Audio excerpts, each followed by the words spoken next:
Voilà. Alors, merci d'être venus nombreux. Parmi nous, il y a aussi des membres de la liste Unis pour Dinard. Alors, normalement, on ne devrait pas être là. Il ne devrait pas y avoir d'élection. Si tout se passait bien. Vous êtes d'accord avec moi? Il ne devrait pas y avoir d'élection parce qu'on est seulement à mi-mandat, à la moitié du mandat, pour lequel Mme Craveilla, avec son équipe, avait été élue en 2014. En 14, comme disait un de mes colistiers.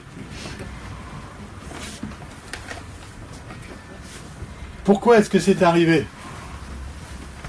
Alors Mme Craveilla a dit dans toutes ses réunions que c'est de la faute de l'opposition. On est parti et ça a continué. Ça avait commencé. Voilà. Déjà. Mais les gens qui ont quitté sa liste n'ont pas dit ça. Bien sûr, le premier qui avait quitté sa liste, qui était chargé des finances, est parti pour des raisons de santé. Mais ce n'est pas du tout le cas des autres. Et tous les autres d'ailleurs.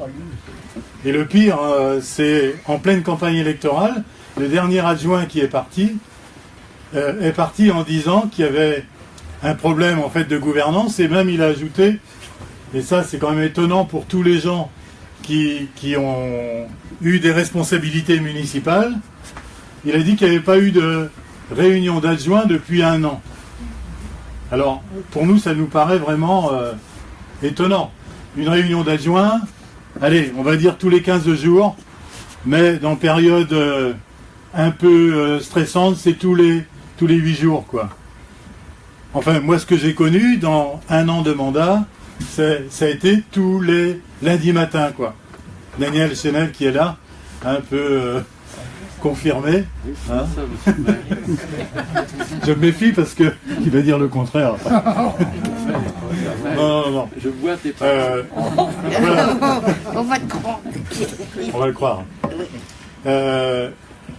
Par contre, donc on se retrouve obligé de retourner aux élections et de façon très rapide. Hein. Normalement, une campagne électorale se prépare 6 mois avant. La prochaine, c'est en 2020. On est en 2017. Et là, en gros, eh bien, la campagne dure 3 semaines, 1 mois. Alors, pourquoi est-ce que je suis devant vous? Et j'ai pris la tête d'une liste que j'ai formée, avec de l'aide évidemment. Hein. Madame Mallet a déclaré qu'elle ne se présenterait plus aux élections. Vous vous rappelez, c'était il y a 1 mois et demi, 2 mois. Au fond, si vous voulez, j'ai repris le flambeau, mais à ma façon. Daniel, qui est là, m'a aidé beaucoup. Et nous avons une liste de 29 personnes. Au passage, il y a eu réduction du nombre de conseillers municipaux à Dinard parce que le nombre d'habitants a baissé. La limite, c'est 10 000. Au-dessus de 10 000, 33. En dessous de 10 000, 29. Donc nous sommes maintenant 29. Ce qui veut dire 8 adjoints au lieu de 9. Voilà, je pense que c'est assez clair. Hein. Ça explique les nouvelles listes, hein, les listes d'aujourd'hui. J'ai choisi sur ces listes, dans 2 sens, si vous voulez. C'est un petit peu à l'imitation de Napoléon, qui pratiquait l'amalgame. L'amalgame, c'est-à-dire une personne qui a une expérience, qui est en général plus âgée, avec une personne, je n'ai pas dit un soldat, hein, un jeune soldat, enfin une personne qui rentre dans une liste municipale pour la première fois. Parce que c'est pas évident, hein. Surtout qu'on va arriver dans une situation difficile. Difficile sur le plan administratif d'abord. Donc, ma liste, je dis c'est notre liste, se présente à vos suffrages et on espère bien être élu. Sinon, on ne serait pas là. Alors, pour ça, bien sûr, il faut un programme qu'on expose petit à petit, mais qui n'est pas si compliqué que cela.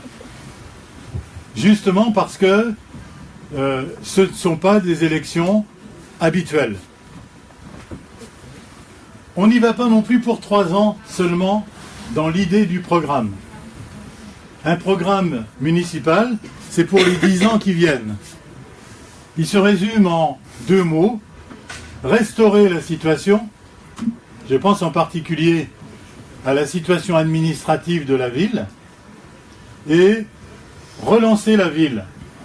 Lancer des programmes de travaux, par exemple, mais on sait très bien que ce n'est pas en 3 ans que ça va se passer. Il faudra beaucoup plus de temps que cela. Je vais commencer par ce quartier-là. Je vais me dire qu'on peut faire une loupe sur cet endroit-là. Ceux qui ont mon âge et qui étaient à Dinard depuis longtemps, moi ça fait 50 ans cette année, ils se rappellent de cette place-là, ils se rappellent de la gare, mais déjà il n'y avait plus beaucoup de trains il y a 50 ans. Il y en avait quelques-uns quand même l'été. Vous vous rappelez de la gare avec toute l'activité qu'il y avait autour. À côté, ici, alors le café était déjà là, et puis il y avait la quincaillerie, il y avait la boulangerie, le cavelier, etc. Il y avait la boucherie Chevaline un peu plus loin. Tout ça, ça a disparu, évidemment. Coquelin surtout. Pardon ? Coquelin, là. Oui. Avec l'auto-école, on reste partout, le marchand de Oui. Donc c'était une activité telle qu'il y avait à l'époque, une activité de proximité. On avait besoin de clous, on les avait là. On avait besoin d'un beefsteak, on les avait aussi. Donc il y avait une vraie vie de quartier. J'ai pas dit de village. Pour moi, le village, c'est Saint-Énogat. Ça, c'est le vrai village. Avec son église, les toits autour, les commerces et la place. C'est mon endroit préféré. Bon. Ici, c'était plutôt le quartier des villes, vous savez, qui s'était créé autour d'une gare. Quand la gare avait été créée, d'ailleurs, c'était la sortie de la ville. Bah oui. Comme à Rennes, comme à Lyon, comme partout. Le train, il s'installait dans les banlieues, les périphéries. Alors il y a longtemps que c'est plus la périphérie. Et Dinard a grandi au-delà de la gare. Derrière la gare, comme on dit. Donc, le train s'est arrêté. Il n'est plus venu à Dinard. Et la gare a disparu. Donc, comme dans toutes les villes où la gare disparaît, ça laisse beaucoup de place. Ça laisse beaucoup de place, presque en cœur de ville, de la ville d'aujourd'hui. Si bien qu'aujourd'hui, on a une friche importante, qui est là devant vos yeux, j'avais envie de dire, depuis un sacré paquet d'années. Donc, Marius Mallet, à son époque, avait lancé une idée, c'était de construire sur cette zone-là un ensemble cohérent. Donc, vu par un seul architecte, un seul bureau d'architecte, et donc exécuté ensuite par des promoteurs, des entreprises, etc. C'est ce qu'on appelle le projet de la gare. Je ne dis pas le projet Eiffage, ça aurait pu être un autre constructeur. Je ne dis pas le projet Beaufil non plus, parce que ça aurait pu être un autre architecte ou cabinet d'architecte. Il y a 14 ans, le conseil municipal a choisi un cabinet d'architectes dans un concours international. Concours international où s'était présenté le cabinet de Beaufil, le Catalan, enfin, très connu. C'est lui qui a remporté le concours. Alors un concours d'architecte, c'est pas n'importe quoi, c'est du haut vol, et à l'unanimité du conseil, Madame Craveilla d'ailleurs a été très heureuse de poser à côté de Ricardo Bofill sur la photo, hein, a été choisi, j'étais pas là à l'époque, dans le conseil, a été choisi Ricardo Bofill. 4 ans plus tard, il y a donc 10 ans. Il y a 10 ans, eh bien, il y a eu une réunion du conseil municipal. Voilà le compte-rendu. Cette réunion avait pour but, si vous voulez, de lancer les travaux. Il y a 10 ans. C'est ce qu'on appelle le compromis. Le compromis de vente. On est toujours sur ce compromis-là. Il y a eu des avenants, bien sûr, à cause du temps qui passait. Des gens, on ne va pas dire les noms, se sont attaqués à ce projet régulièrement, en poussant les choses jusqu'au bout, si bien qu'aujourd'hui... Les amis entre guillemets. Oui. Les amis, entre guillemets, de Dina. Voilà. Exact. Ah, il est drôle d'amis, hein. Les soi-disant amis de Oui, oui. Voilà. Donc, où est-ce qu'on en est aujourd'hui? Le projet est purgé de recours. Donc, il peut démarrer. Il peut démarrer à condition qu'on donne le feu vert. Et le feu vert, c'est la signature de l'acte authentique. C'est-à-dire, c'est plus le compromis, on signe cet avis-là, cet acte authentique chez le notaire avec ceux qui vont faire les travaux. Là, je dis, c'est FH Construction, il y a d'ailleurs pas que tout à fait. Et le terrain est vendu, le terrain leur appartient. Comme le terrain est vendu, ben ils payent. Et ils payent exactement comme c'est prévu là-dessus, avec un bonus quand même, parce qu'en 10 ans, il y a eu quand même, c'était prévu, une réévaluation. Alors comment vont-ils faire pour payer, puisque c'est prévu là? Ils payent en 3 parties, 3 fois.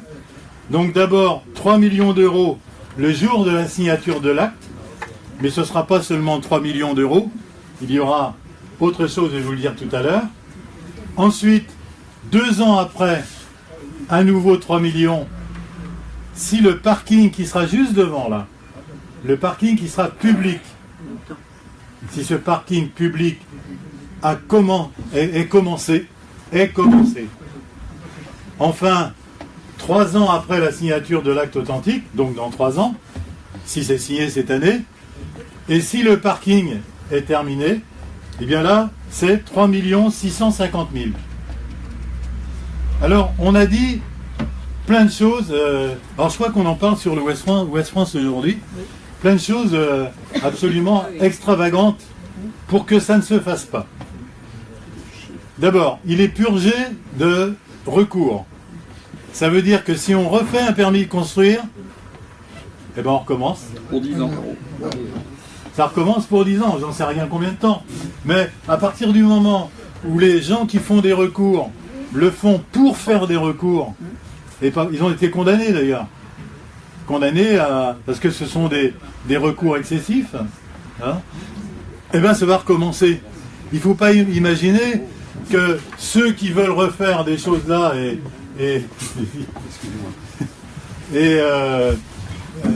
ceux qui veulent repartir sur un nouveau projet, pour leurs beaux yeux, tout se passera bien. C'est faux. Quand les halles ont été construites, il y a eu de la même façon 12 recours, tous perdus. Hein, bon, on ne va pas revenir à l'ancien temps, mais voilà, on est devant cela. Alors, pour rentrer un peu dans les détails, le prix, on a dit que le prix avait été bradé. Alors, le prix de vente à Eiffage, c'est 36 fois le prix d'achat à la SNCF. Donc, c'est quand même pas, ça n'a pas été bradé. Madame Cravella a fait faire une étude au domaine pour savoir combien le terrain coûtait. Eh bien aujourd'hui, il coûte moins cher, curieusement. Donc si on le revend aujourd'hui, il y aura moins d'argent, moins de recettes que ce jour-là. En plus des 4 millions des 3 millions d'euros la première fois, il y a, bien sûr, une taxe qui s'appelle la DPLD, hein. C'est la taxe d'augmentation de la densité, enfin de densité forte. Cette taxe aujourd'hui n'existe plus. Mais comme elle a été signée, c'est toujours bon. Donc en plus des 3 millions, si on signe demain, on reçoit aussi 2,7 millions en plus. 2,7 millions. Et vous savez qu'il y a une autre taxe qui est donnée à la ville, en fait, par le constructeur, qui est de 800 000 euros en plus. Pourquoi? Ben, c'est bien sûr pour faire les travaux qui sont nécessaires. La taxe locale d'équipement. Vous savez tous que quand on fait une maison, quand on fait un immeuble, eh bien il faut raccorder. Quelquefois il faut faire une route. Ce sera le cas ici, puisqu'on pourra traverser le programme. On pourra traverser, il y aura une prolongation de cette rue-là, par exemple, à travers le programme. Hein? Voilà. Donc, si on résume, à l'époque, la somme totale était de 13 150 000 euros. Comme elle a été bonifiée, si vous voulez, à cause du temps qui a passé, aujourd'hui c'est 14 millions et demi. Voilà. Alors, vous avez entendu parler aussi de dépollution. C'est le vendeur qui doit dépolluer. Ça, tout le monde le sait, aujourd'hui. Sur la gare, ceux qui ont connu la gare, les trains, les locomotives s'arrêtaient juste au bout, là. Hein, là, devant la médiathèque d'aujourd'hui. Il y en a qui allaient trop loin, d'ailleurs. Voilà. Et puis après le charbon, il y a eu le gasoil, le diesel. Ouais. Donc il y a eu des gouttes à tomber. Assez souvent. Plus du mâche-fer. Vous savez ce que c'est que le mâche-fer? On l'utilisait. Donc c'est pas une pollution très importante. Elle n'est pas signalée il y a 10 ans. Pourquoi? Tout simplement parce que depuis 10 ans, les lois ont changé. Donc il faut dépolluer. On a parlé d'1,5 million. La réalité, je me suis renseigné quand même auprès des services de la ville, c'est 400 000 euros. 400 000 euros par rapport à 4 millions 3 ou 4, il reste un petit peu de billes quand même. Hein, il en reste un peu. Voilà. J'ai parlé d'argent, et c'est sûr que ça ferait du bien aux caisses de la ville. C'est évident. Mais c'est pas seulement ça. Le projet, c'est un beau projet. Ricardo Boffi, c'est pas n'importe qui. Il a fait ce projet avec ses bureaux d'architectes et un autre bureau qui est en France qui s'appelle BNR. Il a fait ce projet en observant les maisons de dinars. Donc, la première étape, elle est faite, c'était la médiathèque. Mais la médiathèque, on pouvait la faire parce que dans ce compromis, il était prévu que le terrain de la médiathèque restait de toute façon à la ville. Donc on pouvait la construire. C'est pas forcément ce qui se serait fait en premier si tout avait été bien, quoi. L'étape suivante, si on signe, c'est une résidence-service. Résidence-service senior. Il n'y en a pas à Dinard. Je crois qu'on en construit une à Pleurtuis. Les résidences-services, elles sont imaginées, ce sont des appartements, hein, des appartements comme n'importe quel appartement. Ils sont un peu moins grands en général, donc ça fait plus de logements dans un volume identique à d'autres endroits. C'est la partie où les appartements sont les plus petits, si vous voulez. On dit aussi résidence senior. C'est un immeuble où on achète un appartement et où on a des services qui peuvent, comme leur nom l'indique, rendre service. Hein. C'est-à-dire quelques commerces pas loin, une infirmière, enfin bon, des gens du libéral hein, qui s'installent dans le coin. Ça, c'est le premier bâtiment. Ensuite, il y a un autre immeuble qui, lui, sera vendu en appartement, parce que, il y a 10 ans, il aurait été vendu comme résidence de tourisme. Alors évidemment, c'est à comment FH de vendre, hein, c'est pas à la ville. Et puis enfin, tout le reste du programme, pardon, j'ai oublié, le parking souterrain public. Alors ne confondez pas avec les parkings des maisons ou des immeubles. Évidemment, tous les gens qui vont acheter là auront une place de parking ou deux, j'en sais rien. Ça dépend ce qu'ils achètent. Ça, c'est du privé. Ça fait partie de l'opération privée. En plus de l'opération privée, il y a ce parking de, en principe, 407 places. Vous savez, ça va fluctuer peut-être un peu, qui sera public. Et qui est pas mal placé, si on réfléchit bien, par rapport au centre-ville. D'ailleurs, il va se faire sans gêner le marché, sans gêner le centre-ville. Et par conséquent, c'est aussi pour cela qu'on arrêtera, qu'on mettra fin au projet de parking, d'agrandissement du parking sous les Halles. Un parking quand même, il faut bien le dire, 9/10 de l'année vide, ou de la journée vide.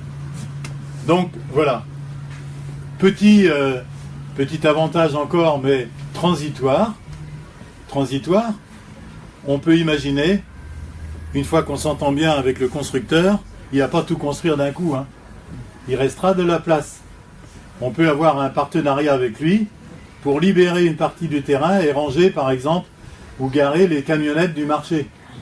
Ça, c'est une bonne chose. Alors, ça libérerait déjà beaucoup. Alors ça, c'est transitoire, bien sûr. Ça va durer quand même quelques mois ou quelques années. Ça ne va pas se construire comme ça, par miracle, hein. Ça, c'est une possibilité immédiate et tant mieux. Hein, ça va soulager un petit peu. Alors, quoi faire avec cet argent? Il n'y a pas de problème. Hein. Je crois que si on faisait tous les travaux, qu'on imagine dans cette ville, ça porte vers 50 millions d'euros. En supposant qu'on les... Mais c'est toujours comme ça dans une ville. Hein, il y a toujours des travaux à faire. On est toujours à la remorque des travaux à faire. Quoi faire? Il faut investir cet argent.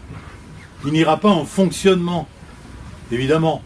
Il ira en investissement. Quand vous partez de Saint-Alexandre pour aller à la plage de l'Écluse, c'est pas la seule friche, là. Il y en a une autre, qui est le résultat de l'histoire de Dinard aussi, et de l'histoire de l'industrie. Là, c'est le train qui est parti, il n'y a plus de train, et là-bas, c'est les gazogènes qui sont partis. C'est le terrain qu'on appelle la friche GDF. Sauf que GDF, ça n'existe plus. Maintenant, c'est NJ. Bon, ça veut dire qu'il faut rediscuter.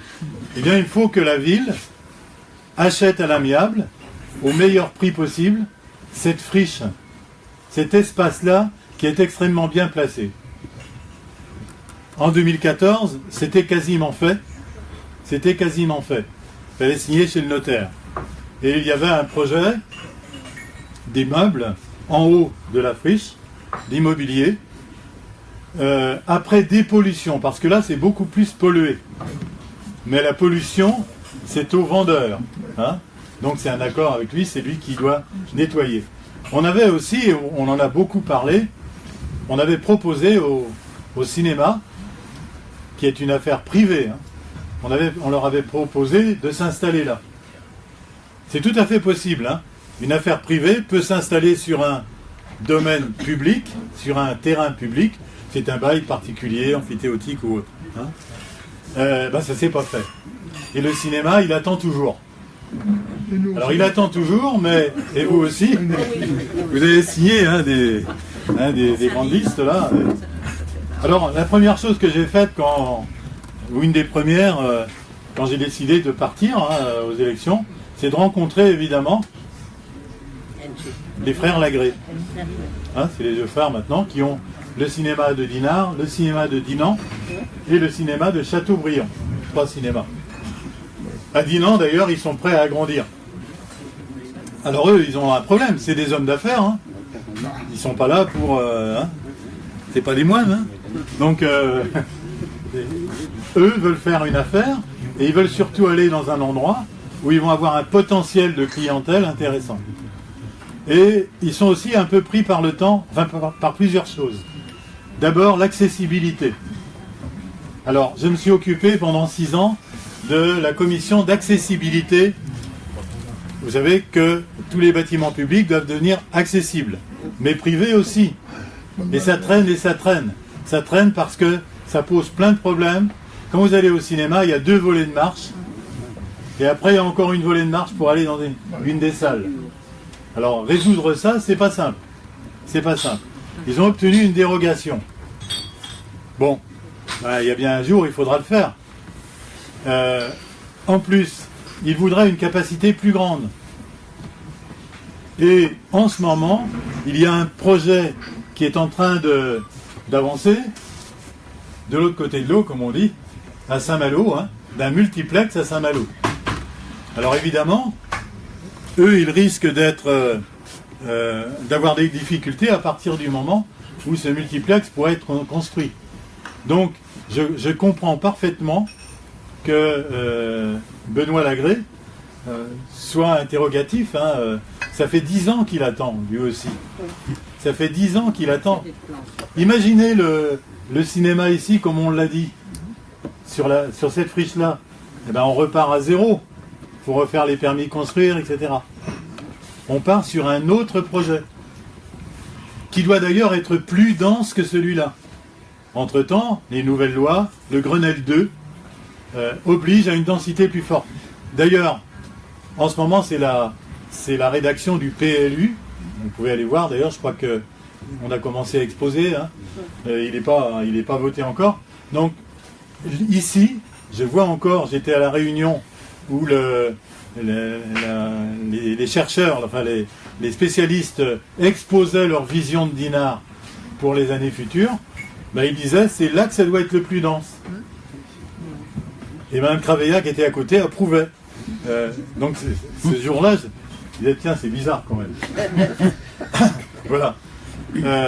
Alors, est-ce que j'ai tout dit? Ça, c'est l'ordre des priorités, si vous voulez. Qu'est-ce qui se fera sur le terrain GDF, si vous voulez? Ça ne va pas être la priorité de nos 3 années, là. Il y a des gens qui vivront après aussi. Et puis, sur ma liste, il y a des gens qui ont la cinquantaine, la quarantaine, qui pourront continuer. On dit relancer Dinard. Acheter ce terrain-là, c'est déjà relancer Dinard. Grâce à la vente de celui-là. Vous savez, le plus difficile dans un projet, c'est de mobiliser l'espace. Et ça me permet de dire au passage quelque chose que je crois vraiment, vraiment très fort. Ça fait 50 ans que je suis là. J'ai connu 2 maires remarquables. Yvon Bourges et Marius Mallet. Complètement différents l'un de l'autre. Et surtout qui vivaient dans des périodes totalement différentes. Yvon Bourges a vécu dans une période, était maire de Dinard, dans une période où le tourisme breton, par exemple, déclinait. Pourquoi? Parce qu'on allait au soleil en Espagne ou dans le Languedoc. Marius Mallet a vécu dans une période plus de montée, si vous voulez, de croissance du tourisme breton.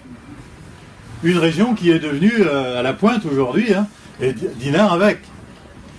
Une preuve alors formelle, je vous en parle parce que j'étais prof au lycée hôtelier. Est-ce qu'on construirait aujourd'hui le lycée hôtelier où il est? Sûrement pas. Non. Non, sûrement pas. Le mètre carré est trop cher pour la région. Alors moi j'ai toujours eu ma classe avec vue sur la mer, là-haut, c'était sympa. Bon, alors c'est vrai que les élèves venant de tout le Grand Ouest, c'est pas si facile que ça de venir à Dinard. Aujourd'hui, ce serait plus simple de le construire dans la banlieue rennaise. C'est sûr, aujourd'hui. On l'a, tant mieux. Mais ça montre bien qu'à cette période-là, on était en décroissance de l'activité, en particulier touristique, qui rebondit sur toutes les activités, évidemment, de notre ville. commerce, hôtel, restaurant, pas tout, et puis surtout la construction.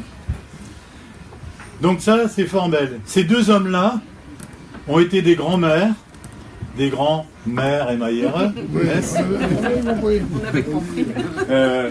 Chacun a construit Dinard. Ils ont construit tous les deux Dinard. Et moi, je pense que les maires qui viennent d'aujourd'hui, ce sont leurs héritiers. Alors je prends un autre exemple, les Halles. Les Halles. C'est Marius Mallet qui a construit les Halles. Dans son premier mandat. Mais il fallait avoir acheté les terres avant.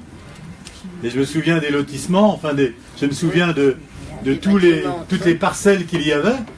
Et je me souviens que, comme on n'avait pas de salle de sport, moi je faisais un peu de sport à l'époque au collège de Bocage, je donnais quelques cours de sport, en plus de mon vrai métier. On allait faire ça à la glacière. Il y avait une usine à glace qui fabriquait les barres de glace. Et la glacière, elle était devenue une friche aussi, une ruine. On faisait les cours de gym là-dedans. C'est pas tellement, faudrait pas le dire. C'était pas très honnête. Voilà. Donc il fallait acquérir ces terrains. L'un a acquis les terrains. Il a acquis aussi les terrains où s'est construit la Thalassa après. Et l'autre a construit dessus. Et pourquoi les opposer? Ils ont réalisé tous les deux ce qu'il fallait pour Dinard. Hein? Tout simplement. Voilà ma philosophie, si vous voulez. Voilà ce que je pense. Et par conséquent, il faut avoir cet esprit-là aujourd'hui pour essayer de remettre du bien-être dans la ville. Du bon contact, du lien entre les gens. On vient de traverser une période, je crois qu'elle est unique dans l'histoire de Dinard. Ces 3 années-là, elles avaient peut-être commencé avant aussi, ces tensions très très fortes dans la ville, ça doit cesser, ça doit s'arrêter. Ma liste est multiforme. Il y a des gens de tous les quartiers. Les religions, j'ai pas demandé. Et puis, il y a des gens qui politiquement viennent de partout et ne mettent pas en avant leur étiquette. Dinard mérite mieux que ça. Voilà, c'est tout. Ni gauche ni droite, en fait. Le parti, c'est Dinard. Je crois que quelqu'un a utilisé déjà cette formule-là, mais ça, c'est fondamental pour moi. Je serais content si je réalise ça seulement déjà. Qu'on s'entende entre nous, qu'il n'y ait plus de tension pareille, c'est pas possible. C'est pas possible. Même pour vieux, Voilà. pas gentil de l'auberge.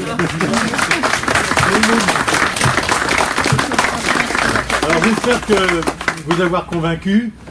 Il y a un dernier projet de longue haleine, aussi. C'est le projet de, je ne vais pas dire l'entrée royale, mais c'est quand même un peu ça. Il y a une très belle entrée dans Dinard pour les touristes. N'oubliez pas qu'on passe de 9 800 à 45 000 l'été. Alors, normalement, on n'arrive pas par la zone d'activité. Il vaut mieux qu'on arrive par le boulevard Féard.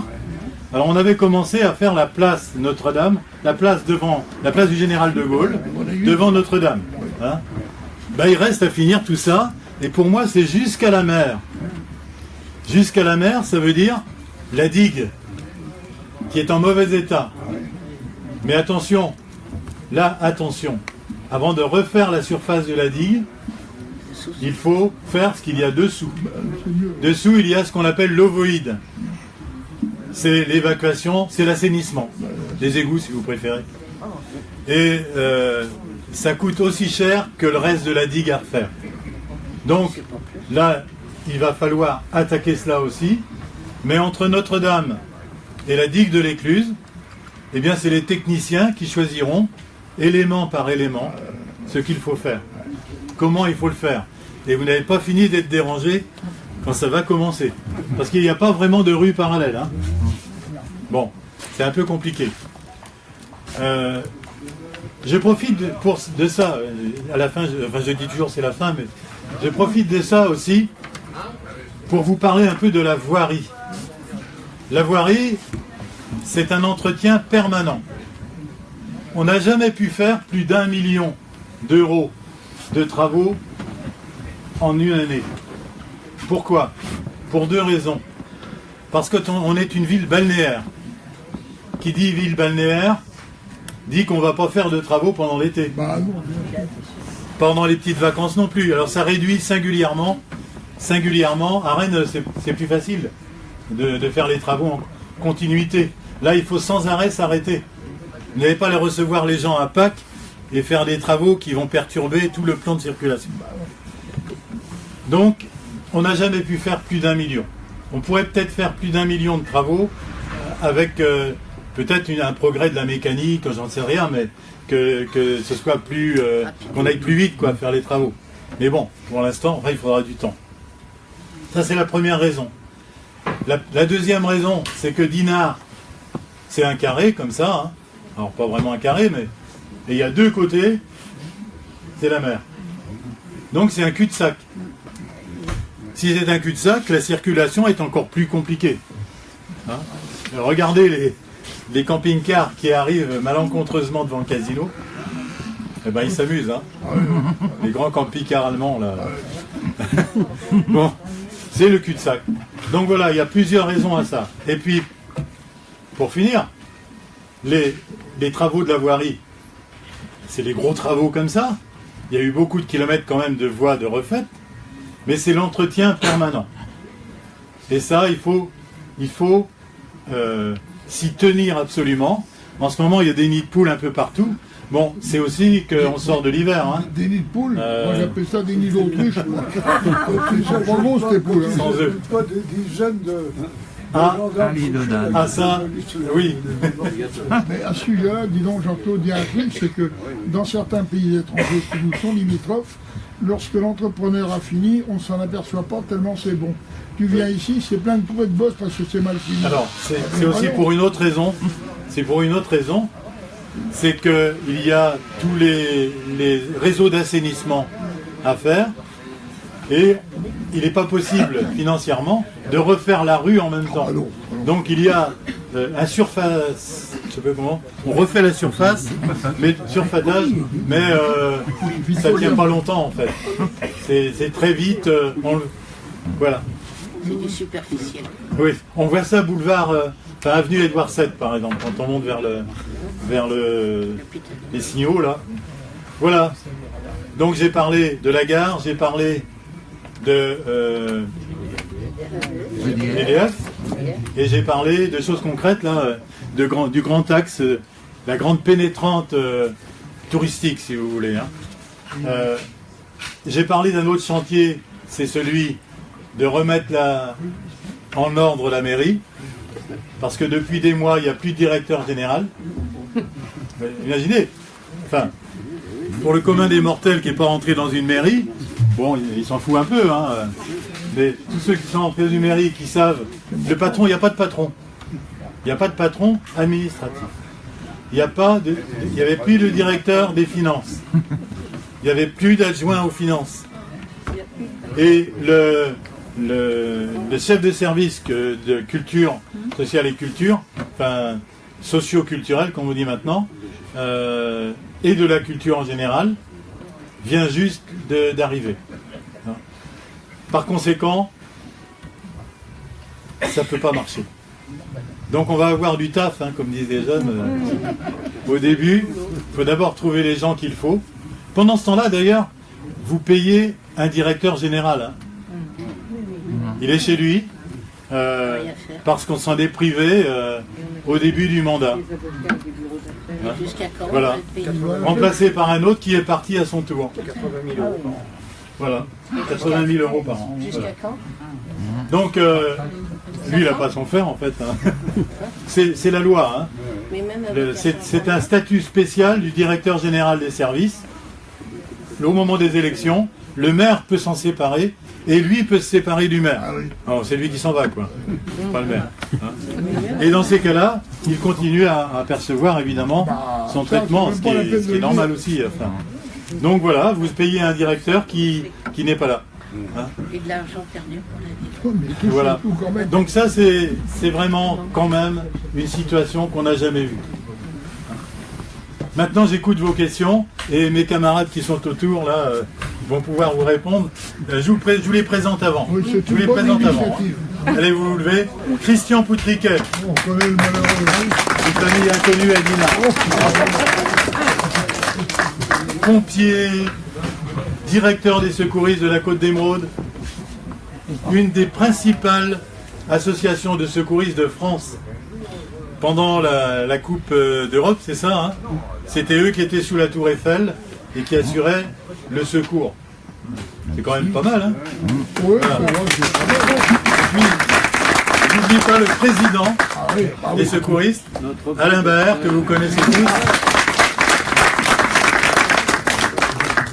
Alors je vous recommande pas d'aller le voir dans son métier, hein, puisqu'il est médecin légiste et qu'en général on se plaint pas à ce moment-là. Mais il a plein d'autres casquettes.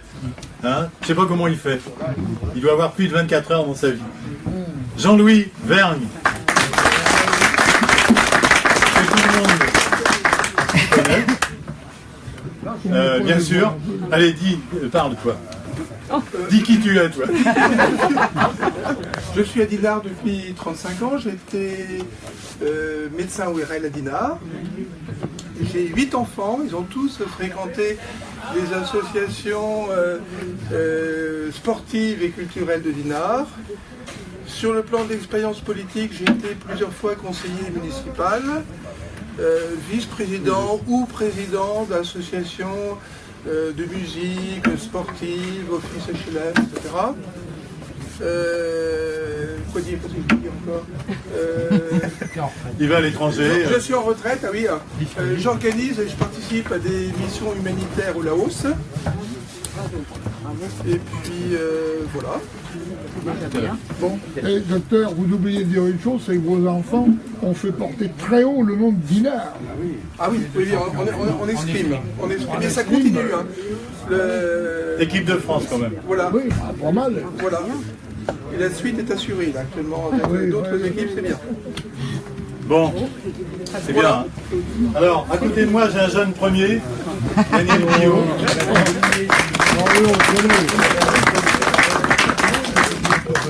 Et puis Nathalie. Oui, enfin, vas-y. Daniel a été. Alors, je vous ai dit, il me fallait des gens qui sachent faire et puis d'autres qui apprenaient. Daniel a été adjoint au personnel pendant le premier mandat de Marius Mallet. Voilà, et quand il dit il y a du taf, eh ben, il pense à ça entre autres. Hein. Voilà. C'est pour lui. Mais bon, c'est pas vraiment un problème. Voilà. Voilà. Alors il a été aussi adversaire de Marius. J'ai été président du club de foot à Dinard. J'ai une carrière dans le journalisme et maintenant je suis en retraite récemment. J'étais responsable de la protection de l'enfance au département d'Ille-et-Vilaine. On a les jeux au boule. Et de temps en temps. T'as bien raison. Voilà, merci. Alors, Nathalie Roblot. Roblot, ça veut dire Saint-Énogat. Charcutier. Hein, le charcutier Saint-Énogat. Alors, elle est bien autre chose que ça, elle-même, mais elle représente cette famille-là quand même, hein, et les commerçants. D'ailleurs, puisque c'est plus un secret, elle sera adjointe au commerce, puis peut-être autre chose, mais adjointe au commerce, et elle s'est libérée entièrement, elle a libéré son temps entièrement. Elle arrêtera de travailler, et elle ne s'occupera plus que du commerce.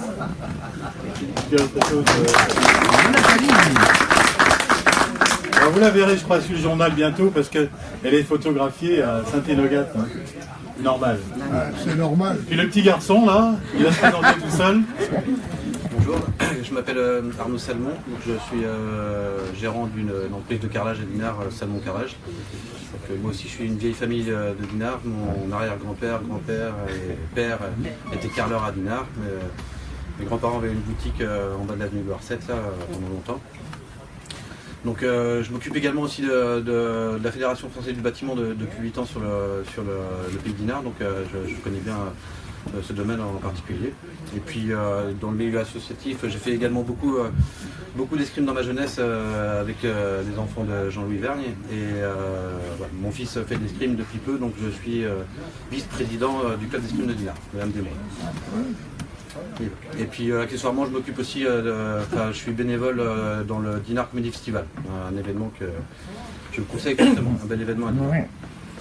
Je pense que Alors, Arnaud, c'est le monde de l'artisanat.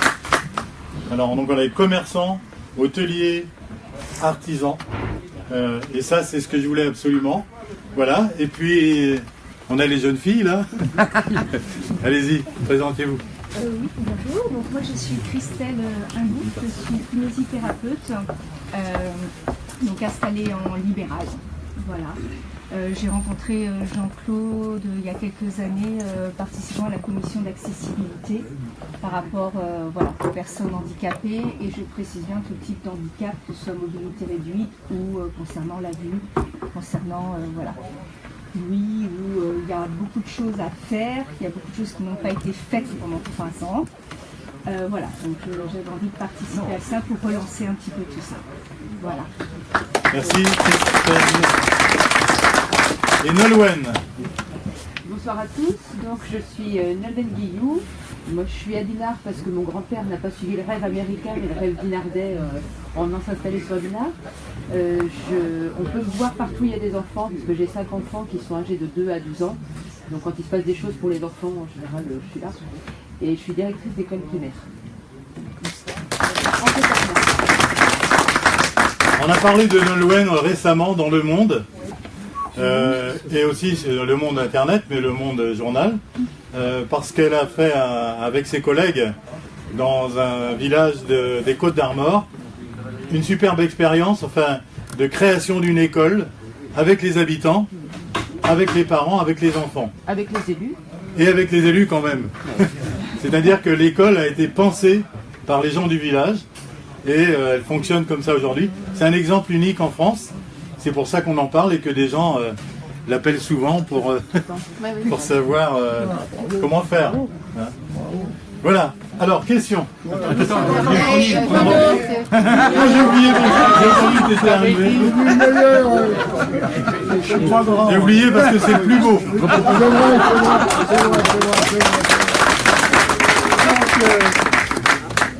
Moi, Bruno Deslandes, connu à Dinard par l'Ordre Sel, où j'ai été le président pendant 5 ans.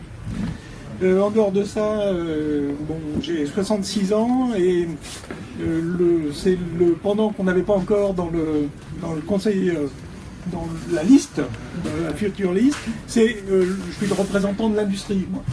J'ai travaillé pendant plus de 25 ans chez un constructeur informatique américain, un gros constructeur informatique.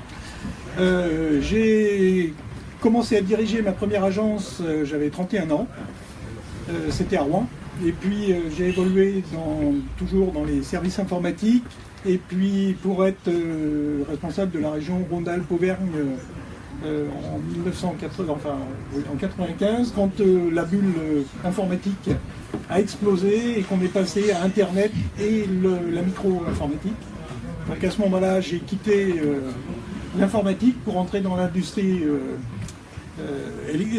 électrique, donc chez un grand constructeur, le plus grand constructeur français, où là ma carrière est partie, j'ai quitté la France pour d'abord être directeur de la zone Caraïbes, avec entre autres la Guyane et Kourou.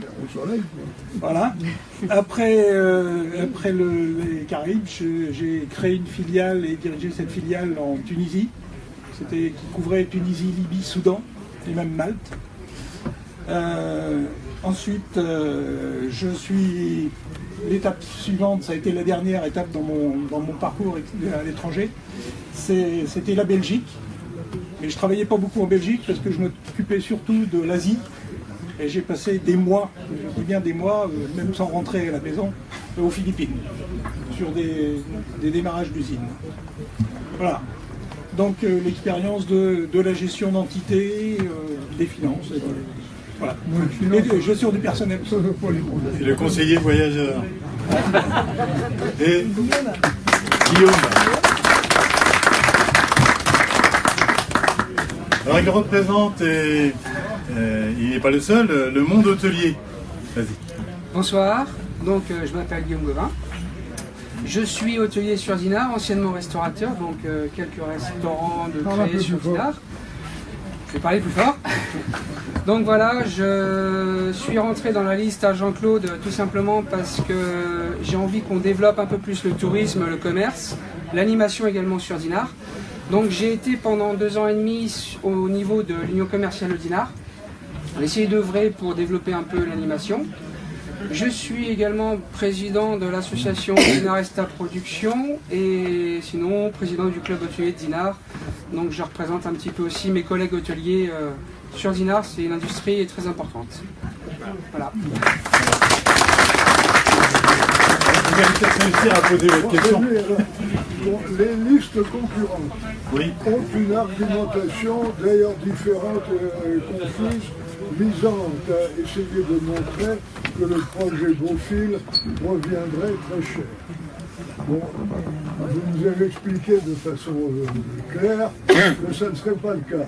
Je pense qu'il faudrait baser un peu la campagne, que dans votre argumentaire de campagne, vous visiez à démonter cette argumentation et à dire que c'est faux, que ça rapportera plutôt que ça coûtera. Bon, on va le faire. Voilà, c'est ça. Bien sûr. C'est vrai que l'autre jour, il y avait d'ailleurs 3 articles en même temps, 3 listes, et après, les gens n'y comprenaient plus rien. Je peux vous assurer, je vous les montrer, vous assurer des chiffres, j'en suis certain. Je vous raconte pas d'histoire.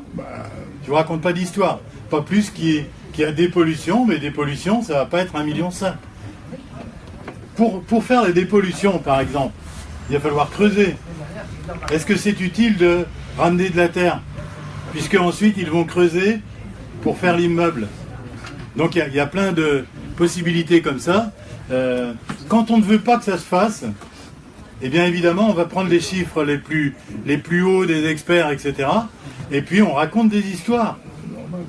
Mais vraiment, si on part sur autre chose, eh ben on n'est pas prêt de voir partir ces palissades. On n'est pas prêt de les voir partir. Je peux vous l'assurer. Moi, j'ai demandé plusieurs fois à la mairie qu'on fasse un escalier en bois qui ne coûterait pas très cher pour aider les gens qui vivent de l'autre côté du terrain à venir au marché. Oui. Et bien, ils l'ont refusé. Moi, j'ai plus l'âge de faire le parcours du combattant et je suis encore obligé de descendre. C'est un terrain privé. Si on vend ce terrain, qu'il appartienne à Eiffage, là on pourra demander des services comme ça à Eiffage. Pour l'instant, on ne peut rien faire. Parce que si on fait quelque chose, le lendemain, il y a un huissier qui arrive et qui dit on recommence tout. Le compromis est foutu. Et on recommence. Donc, vous vous rappelez, il y a 4-5 ans, il y a un cirque qui est venu s'installer.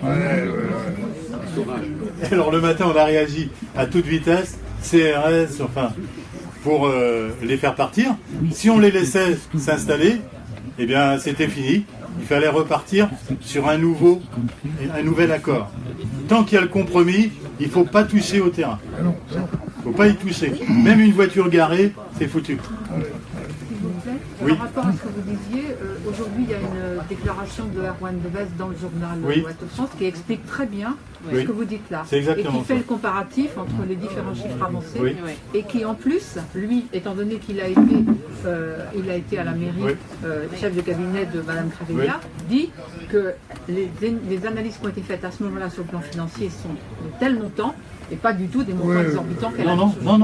Donc là, en plus, il y a une vérité de parole, bien sûr. C'est quelqu'un qui était en poste. Bien sûr. Et avec le temps, les prix n'augmentent pas, ils restent comme à l'origine. Non, on a les prix de quoi? Peut-être que ça a été signé. Ah oui, mais c'est signé. Il n'y a pas un prorata avec depuis 10 ans, justement. Non, le prix de vente a été réestimé à la hausse. Au contraire, ça arrange la ville. Forcément. À vous. Monsieur Maé, Je suis du format différent, mais j'ai un petit côté pitbull. C'est vrai, quand je prends un os, je ne lâche pas facilement. Je défends, je mords, je finir par être agressif, bon, bien tout honneur. Je veux parler de cette rue des Vergers. C'est une catastrophe, je le dis depuis longtemps. Hier, j'ai fait une remarque que vous savez, et c'est la même, différemment, simplement pour le bien public. Cette rue des Vergers, qui dessert, je m'arrêterai au niveau du carrefour dit de Saint-Alexandre, qui va à l'avenue Édouard VII, on va dire. Là, les trottoirs sont de cette largeur-là. Il n'y a pas deux bordures de granit au même plan. C'est une catastrophe, c'est casse-gueule, oui, on va le dire. Mais moi, je me suis passé un soir la figure. C'est M. Collant, c'est un taxi qui m'a ramassé, j'avais les jambes, il faisait nuit, je risquais de me faire. Bon, bien comme il faut. Et je passe. J'ai ramassé, pour m'empêcher de tomber, plusieurs fois, des dames, en particulier des dames, qui étaient sorties, maintenant ils ont sécurisé, de la maison de retraite, qui étaient sur le trottoir de la rue, qui tombaient. Et je ne galège pas. Du tout. C'est des choses que je considère trop lourdes de conséquences possibles pour rigoler de cela. J'ai bien plaisanté, mais pas là-dessus. Et pour marcher sur cette rue des Vergers, en sortant de chez moi, j'habite rue Fleury, bon d'accord, la première à gauche quand on vient du carrefour à Fleur en allant vers Saint-Alexandre, vers Saint-Hubert, pour trouver une zone potable, enfin fréquentable pour les pieds de bipèdes. Il faut au moins marcher à 1 mètre du caniveau, dans ce sens-là, en particulier. Quand on est sur le trottoir qui fait cela, des camions, des camionnettes qui passent, je suis grand, je les prends les rétroviseurs dans la tronche, pour parler comme tout le monde, pour que ce soit bien compréhensible pour tout le monde. Ça ne peut pas continuer, sachant qu'il y a un trafic énorme, contrairement à ce qu'on peut croire, même en hiver, avec l'hôpital, tout le centre médical, Gardinière maintenant, tout ce que ça se entend, la maison de retraite, etc., ça n'arrête pas dans les deux sens, du matin au soir. Et vraiment, c'est un trafic très dense. Et je voudrais vraiment que vous, en particulier, vous engagiez à faire ces travaux conséquents. Alors on va me répondre, oui, il y a l'équalisation en dessous, mais qu'on les fasse. Mais c'est un axe très fréquent. Il y a qu'une solution, c'est un sens unique. Oui, c'est-à-dire que la rue des Vergers, il y a un bout qui est en sens unique, et il y a un bout qui est dans les deux sens. Il suffirait éventuellement de mettre cette rue-là en un sens. Et le problème, c'est de la refaire. Et d'élargir les trottoirs. J'ai mes enfants qui arrêtent l'été à la plage. Mais quand vous voyez le trafic d'enfants qu'il y a là, les planches, les gens marchent là. La route de la plage. C'est très dangereux. Non, mais mort et blessé, monsieur. Je suis d'accord avec vous. Je ne suis pas fâché, je parle comme je le pense. Une autre question. Allez. Je voudrais savoir ce qu'il en est, si vous avez des nouvelles, des gars de la ville, parce que moi ça me travaille un petit peu, les histoires des gars de la ville, et qu'est-ce qui est prévu pour le RICEP. Donc vous posez la question des gars de la ville, hein, entre guillemets, qui ont manifesté l'autre jour, et il s'agit en fait, et j'ai passé la parole à Daniel, il s'agit de la réforme des indemnités. La réforme des indemnités des personnels communaux. Donc il y a eu de forts conflits là, au mois de décembre, enfin après le mois de décembre, mais ça leur avait été annoncé avant décembre. Donc annoncer à quelqu'un qui perd 600 € par mois, évidemment, on a le droit d'être en colère, surtout la veille de Noël. Alors, Daniel, est-ce que tu peux en parler? Oui, je peux vous dire un mot, c'est-à-dire que c'est une loi là, qui a été décrétée l'année dernière. Moi, ce qui m'étonne surtout, si vous voulez, c'est que partout dans les autres communes, je me suis renseigné, ça s'est passé comme une lettre à la poste. Et à Dinard, ça passe pas. Rien de curieux. Rien de curieux. Je connais bien Michel Parouette, je connais bien Cartuis, Lancieux, partout, Saint-Briac, ma fille est adjointe à Saint-Briac. Ça s'est passé sans problème. Donc, moi, ce que j'ai envisagé de faire, c'est en arrivant, j'ai déjà pris les premiers contacts. Il faut appliquer la loi de toute façon. Il n'est pas question de ne pas appliquer la loi comme madame dans certains secteurs. On va appliquer la loi, mais on va remettre à place le régime indemnitaire et négocier et avec les organisations, puisque c'est comme ça, il y a des représentants du personnel, j'ai déjà pris des contacts, on va remettre à place le régime alimentaire, mais il n'est pas question de ne pas l'appliquer, puisque c'est la loi. Par contre, il y a une façon intelligente de l'appliquer, et j'envisage évidemment d'engager les discussions dès notre élection sur cette question-là, et d'ailleurs ils attendent ça, hein.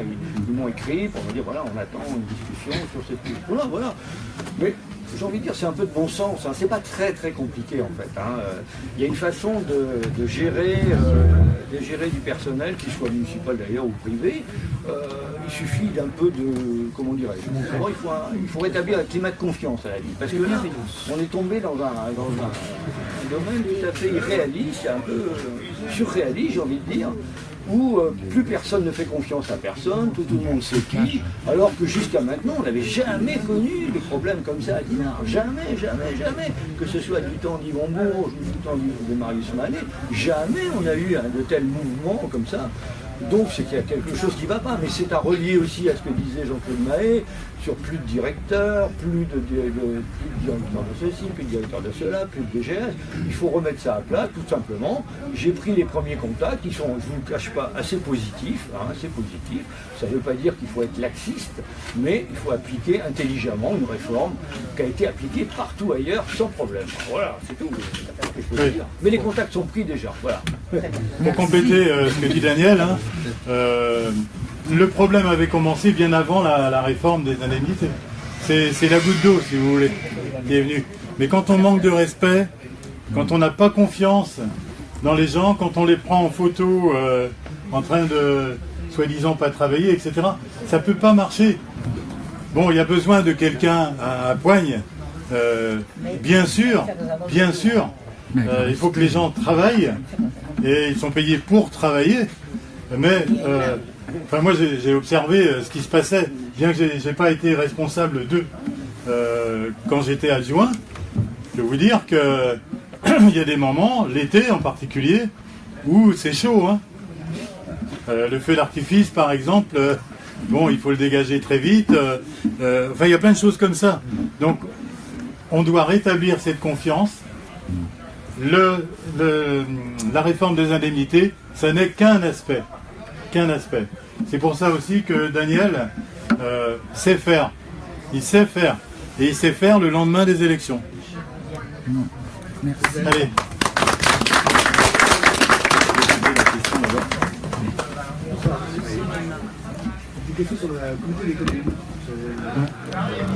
La communauté de communes. Alors, ça c'est très intéressant. J'en ai pas du tout parlé. La communauté de communes. Aujourd'hui, nous sommes dans la communauté de communes. Et dans la communauté de communes, il y a 9 communes, avec des bouleversements ces derniers mois. Puisque 3 communes ont fusionné pour en créer une qui s'appelle Bosset-sur-Mer. Bosset-sur-Mer. Ça remplace Ploubalay, Trégon, etc. Et puis il y a une autre commune, c'est pas une ville, hein, qui est arrivée dans la communauté qui s'appelle Tréméroc. Donc maintenant il y a 9 communes. Il y a 12 représentants de Dinard dans le conseil communautaire. Quand vous allez voter, vous allez aussi voter pour les conseillers communautaires. Alors c'est très compliqué, mais en réalité arriver au niveau de l'électeur, c'est pas si compliqué que ça. Vous allez avoir 2 listes. Une liste de 29 pour être conseillers municipaux et une liste de 14 pour être conseillers communautaires en même temps.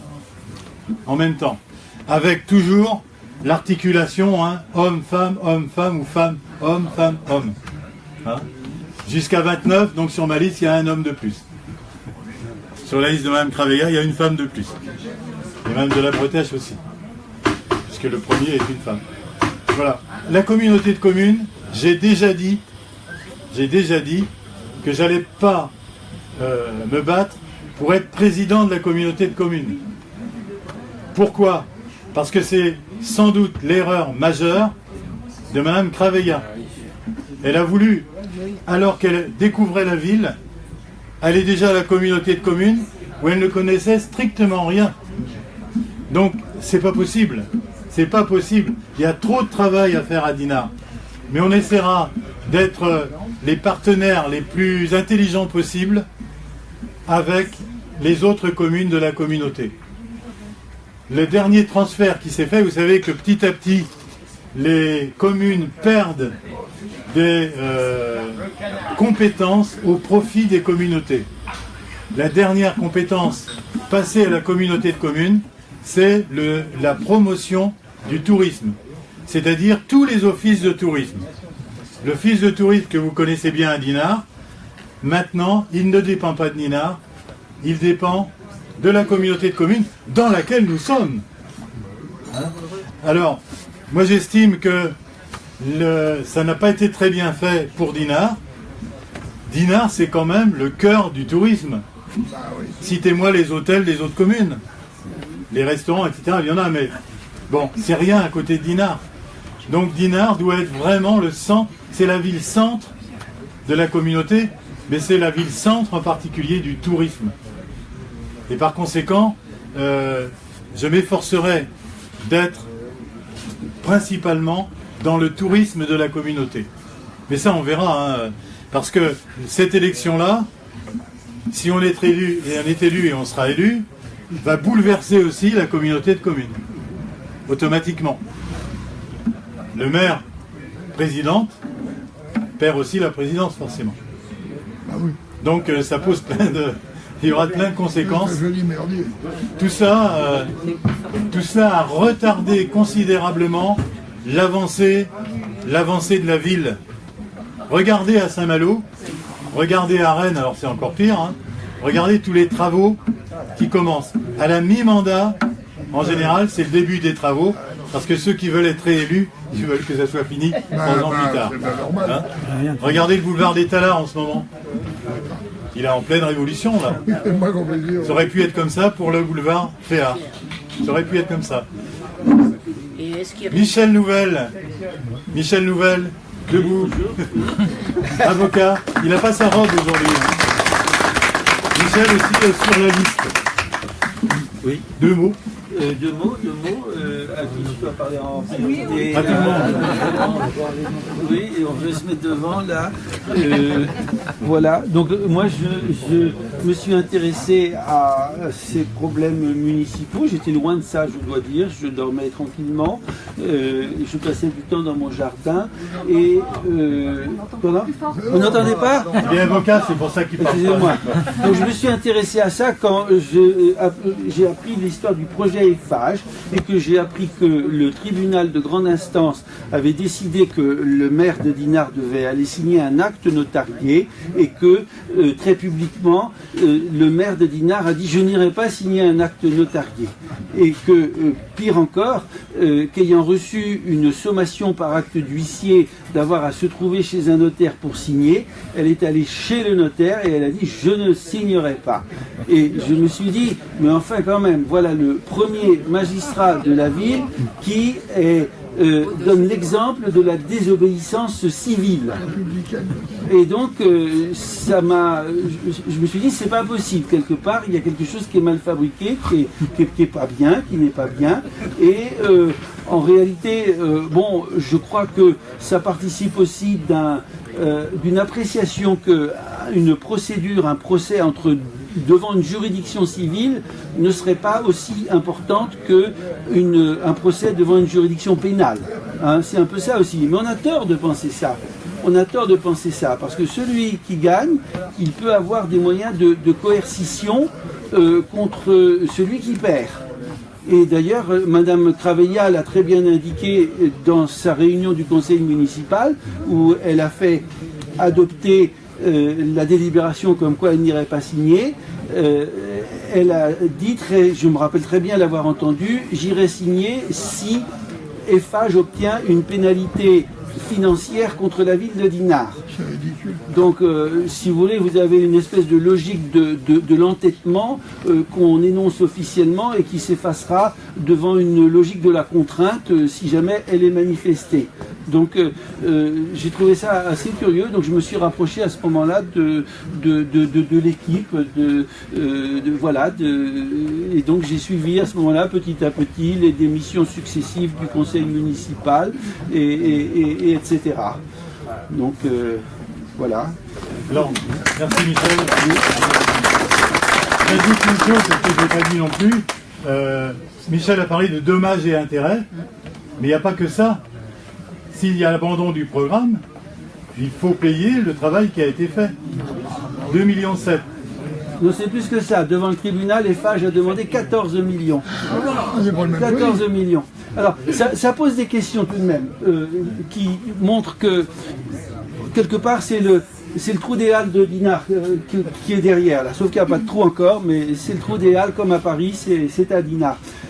C'est que Eiffage n'a donc pas sollicité de pénalités financières, de contraintes financières contre la ville de Dinard. Et comment ? Bien gentil. Voilà, mais bien gentil encore. Ça veut dire qu'ils ont gagné, mais qu'ils ne poussent pas l'avantage pour gagner complètement. Et donc on doit se poser des questions, qu'est-ce qui les retient de gagner complètement et qu'est-ce qui les retient de signer maintenant? Moi je pense que la réponse elle est dans le fait qu'ils souhaitent que des discussions s'ouvrent et qu'on rebâtisse en quelque sorte sans doute le projet de manière plus revue au goût du jour, quoi, revue au goût du jour autant qu'aura passé. Donc voilà ce que je peux vous dire moi sur le site de Eiffage, c'est ça qui m'intéresse davantage. Claudia vient d'arriver. Claudia Carpentan. Hôtel des Tilleuls, juste en bas de la rue.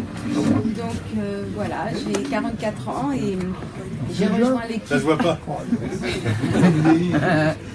J'ai rejoint l'équipe de Jean-Claude parce que bon, ce quartier, c'est notre quartier, on veut que ça bouge. Et puis un petit peu marre d'être la risée des communes aux alentours avec tout ce qui se passe à Dinard. Voilà. Très bien. Bravo. On a besoin d'un homme, on veut plus de femmes à Dinard. Je suis une femme pourtant, mais plus de crêpage de chignon. Bon. Plus de questions? Et le terrain à côté de celui d'Engie, la fameuse friche où il y a la maison, alors ça, c'est à qui? Qu'est-ce que ça va Oui, oui, à côté du terrain GDF, il y a cette maison qui a brûlé. Et évidemment, ce serait bien si ça venait en même temps. Il y a eu un projet qui n'a pas abouti, mais c'est privé. Est-ce que je peux dire quelque chose sur Eiffage quand même, justement, qui ne parle pas d'Eiffage? Eh bien, hier, j'assistais à la réunion de Madame Craveillard. Peut-être certains d'entre vous y étaient aussi. Et elle a fait dire par monsieur, comment s'appelle-t-il, son futur Monsieur Loisance. Monsieur Loisance a donc pris la parole pour dire que, il ne connaissait rien au dossier, donc il parle quand même officiellement pour la liste, et que, 2, il serait heureux de rencontrer des gens qui puissent le renseigner. C'est vrai, ce qu'il dit. Il a dit que il souhaitait rencontrer Monsieur Fermin pour faire un point historique du quartier. Et M. Fermin a dit là, il a dit bien sûr, je suis à votre disposition. Qu'est-ce qu'on va demander aux années 1900 de nous dire sur les années 2100?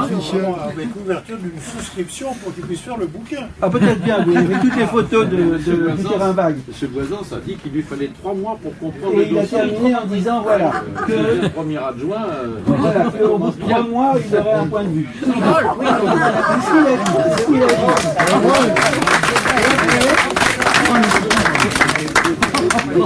Voilà, moyennant quoi, ça a permis à Madame Craveillard d'avoir un point de vue beaucoup plus précis sur le boulodrome. Et là, on ne pouvait plus l'arrêter.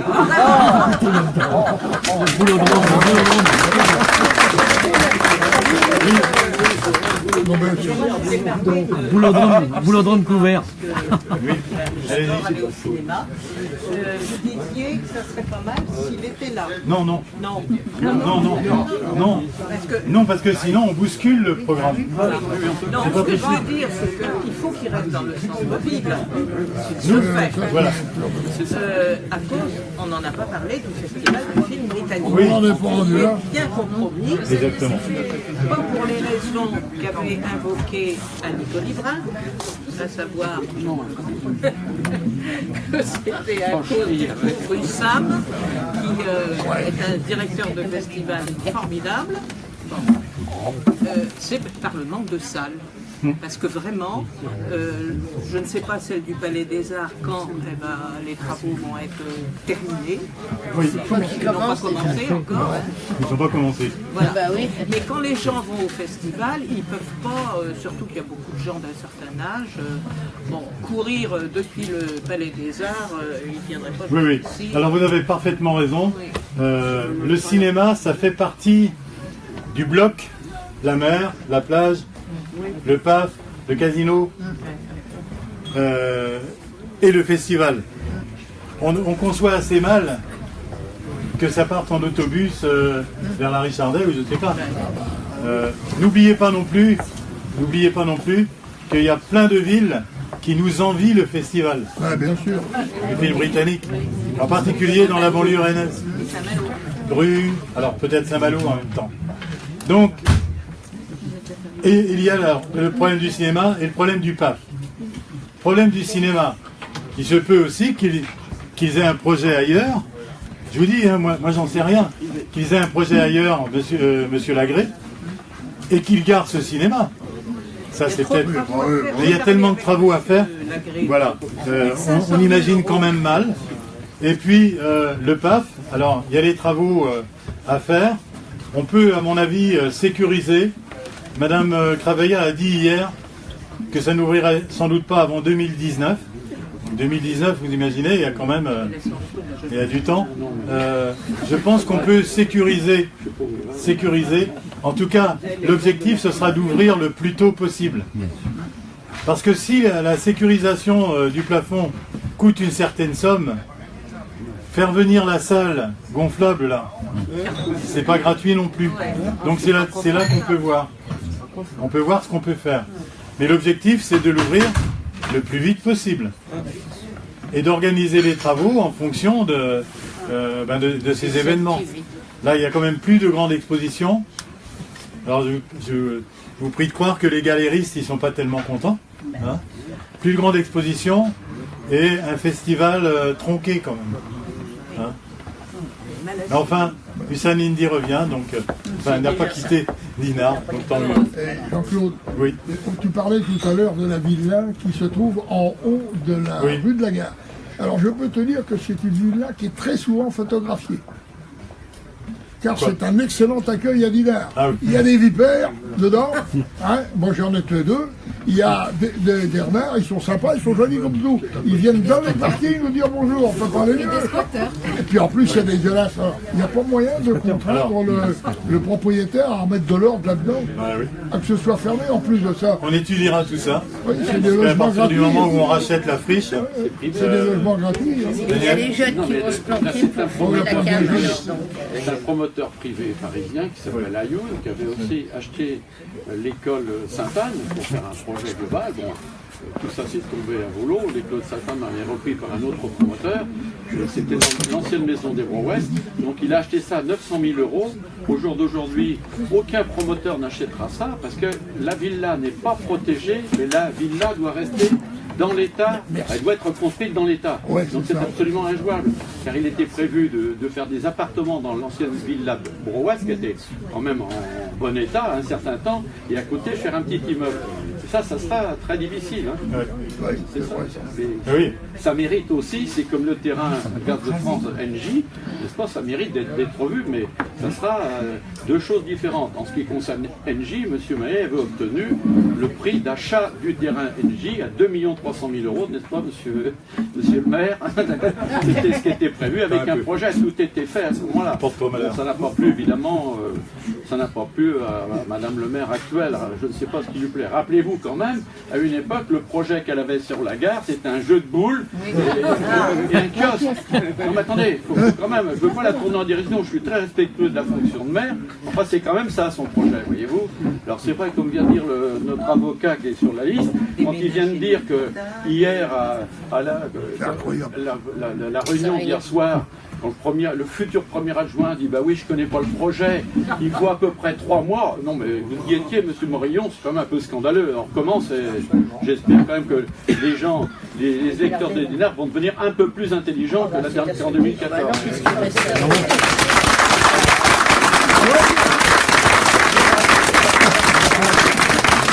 Bien. Il y a eu des sourires. On va clore la réunion. Il y aura une grande réunion le dernier vendredi avant les élections, à 18h au COSAC. Alors venez nombreux, faites venir les gens, hein, parce que il y aura de la musique. Il y aura de la musique. On va danser.